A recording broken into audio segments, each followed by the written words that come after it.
যে ছেলের সাথে আপনার মেয়ে বিবাহ দিবেন, ছেলে দিনদার কিনা, যেই মেয়ের সাথে আপনার ছেলেকে বিবাহ দিবে, বিবাহ করাবেন, সেই মেয়েটা দিনদার কিনা এটা দেখার দরকার আছে না? বিশ্বনবী আপনার আমার নবী আখির জামানার পয়গম্বরের কন্যা ফাতেমা রাদিয়াল্লাহু তাআলা আনহা, তার বিবাহের ব্যাপারে মক্কা মদিনার কোটি কোটি সন্তানেরা প্রস্তাব দিয়ে এসেছিল, কিন্তু বিশ্বনবী আপনার আমার নবী কারো প্রস্তাব গ্রহণ করেন নাই। বিশ্বনবীর কন্যাকে বিবাহ করার জন্য অনেক রাজা বাদশারা এসেছিল, অনেক রাজা বাদশার ছেলেরা এসেছিল, প্রিন্সরা এসেছিল, কিন্তু বিশ্বনবী কারো প্রস্তাব গ্রহণ করে নাই।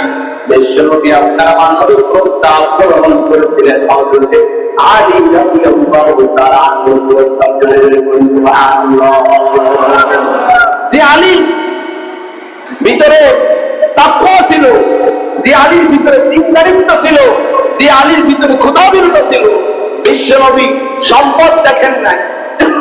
আলী রাদিয়াল্লাহু তাআলা আনহু আপনার যে দেন মোহরটা দিবে বিবাহের সময়, যে দেন মোহরটা পর্যন্ত ছিল না, সেই আলীর প্রস্তাবে বিশ্বনবী রাজি হলেন। কেন হলেন? আলীর ভিতরে দ্বীন আছে, আলীর ভিতরে আল্লাহর ভয় আছে, আলীর ভিতরে পরহেজগারিতা আছে। কিন্তু আমাদের সমাজে অনেক পিতামাতা আছে এমন, যে কন্যা সন্তানকে বিবাহ দেওয়ার আগে কন্যা সন্তানকে সুন্দর করে গড়ে তুলেছে, মাদ্রাসায় পড়িয়েছে, কোরআন হাদিসের শিক্ষা দিয়েছে, পর্দার ভিতরে চালিয়েছে, কিন্তু বিবাহের সময় আর দিনদারিত্ব তালাশ করে নেই। দিনদার দিনদার স্বামী তালাশ করে নেই, দিনদার জামাই তালাশ করে নেই, তালাশ করেছে সরকারি চাকরিজীবী কিনা, টাকা পয়সা আছে কিনা, জামাই বিদেশে থাকে কিনা, জামাই ঘুষ খায় কিনা। এরকম কিছু পিতা মাতা আমাদের সমাজের মধ্যে আছে না নাই? দিনদার তালাশ করে না।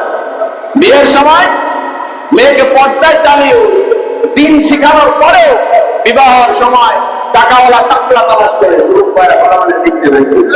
দিনদার দেখে না, টাকা পয়সাওয়ালা টাকলা, টাকলারে তালাশ করে। কিন্তু নবীজি টাকলা তালাশ করছে? কথা বলেন না কেন? যে ঘুষ খাইতে পারে এটা তালাশ করছে নবীজি? নবীজি কি তালাশ করেছেন? দিনদার তালাশ করেছেন। কারণ সুখে রাখার মালিক কে? বুঝতে হবে, দিন যেখানে আছে, ইসলাম যেখানে আছে সেখানে শান্তি আছে, ইসলাম যেখানে নাই সেখানে শান্তি